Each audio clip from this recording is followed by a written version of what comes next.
बिस्मिल्लाहिर्रहमानिर्रहीम। अस्सलामुअलैकुम स्टूडेंट्स। आज हम बात करते हैं इकोलॉजिकल सक्सेशन की।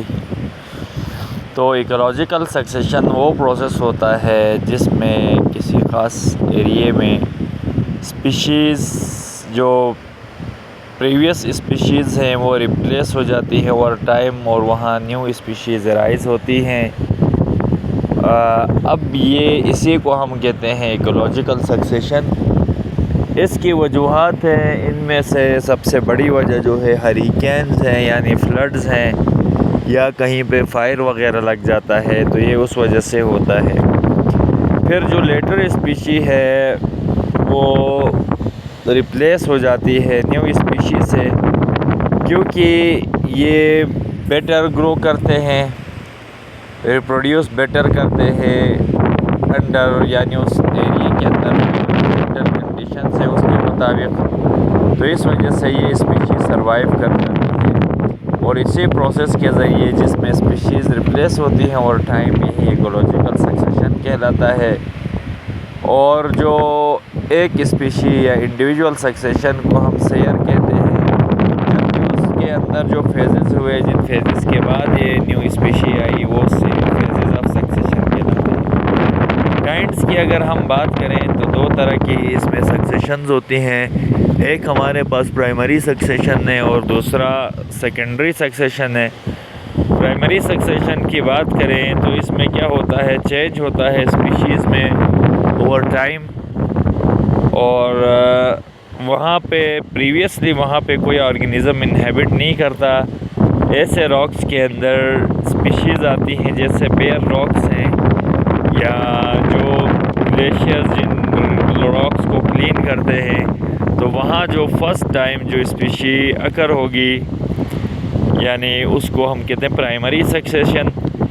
फिर सेकेंडरी सक्सेशन क्या होता है कि एक प्री एग्जिस्टिंग कम्युनिटी थी, कोई प्लांट था, एनिमल था, फिर वहाँ स्पीशीज़ की डिकम्पोजिशन हो गई फर्स्ट वाली की, और फिर वहाँ पे क्या हो गया जी, अगर कोई फार्म था फॉर एग्ज़ाम्पल, वो चेंज हो गया फॉरेस्ट में, या कहीं वेजिटेशन थी वो ख़त्म हो गई फायर या फ्लड साइक्लोन की वजह से उस फॉरेस्ट में, तो ये सेकेंडरी सक्सेशन कहलाती है, जहाँ पे जो लेटर स्पीशी की जगह में न्यू स्पीशी आती है।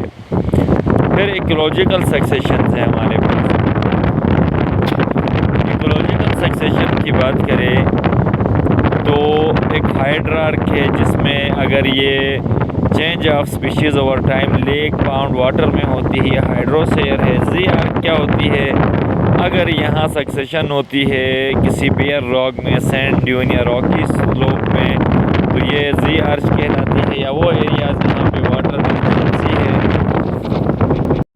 और जो डिफरेंट स्टेजेस ऑफ डेवलपमेंट हैं इसको हम कहते हैं ज़ीरो सेयर। अब हम बात करते हैं स्टेजेस ऑफ सक्सेशन। स्टेजेस की बात करें तो एक स्टेज, पहली स्टेज होती है पायनियर। पायनियर मींस स्टूडेंट्स याद रखें कि एक बेयर रॉक था जहाँ पहले कोई स्पीशीज़ नहीं थी, तो फर्स्ट टाइम कोई प्लांट या एनिमल वहाँ माइग्रेट होता है किसी सराउंडिंग एरिया से, वहाँ बेयर रॉक में आ जाता है। जो ये माइग्रेंट्स जिस अभी न्यू इस बेयर रॉक पे आए हैं ये पायनियर कहलाते हैं। और इनकी अब कुछ देखें, ये आते हैं तो क्या करते हैं, अब ये पायनियर्स माइग्रेट करते हैं तो ये सक्सेसफुली यानी इनके अंदर ऐसे खसूसियात आती है कि ये सॉइल के ऊपर होल्ड करते हैं, फिर अपनी तादाद बढ़ाते हैं पायनियर्स जो फर्स्ट स्पीशीज़ हैं। फिर बाद में जब ये डेथ हो जाते हैं तो ऑर्गेनिक मैटर मीन सॉइल के अंदर मॉइस्चर इंक्रीज करते हैं, जिसकी वजह से इनरिच सॉइल हेल्पफुल होता है for the growth of new communities, जिनको सीरल कम्युनिटीज़ भी हम कहते हैं। और फिर इस तरह से न्यू ग्रुप ऑफ प्लांट्स वहाँ पे एनिमल्स क्रिएट करते हैं, और इससे जो इंड प्रोडक्ट बनता है उसको क्लाइमेक्स कम्युनिटी या रिलेटिव स्टेबल कम्युनिटी कहते हैं। तो ये आपने याद रखना है, पायनियर है।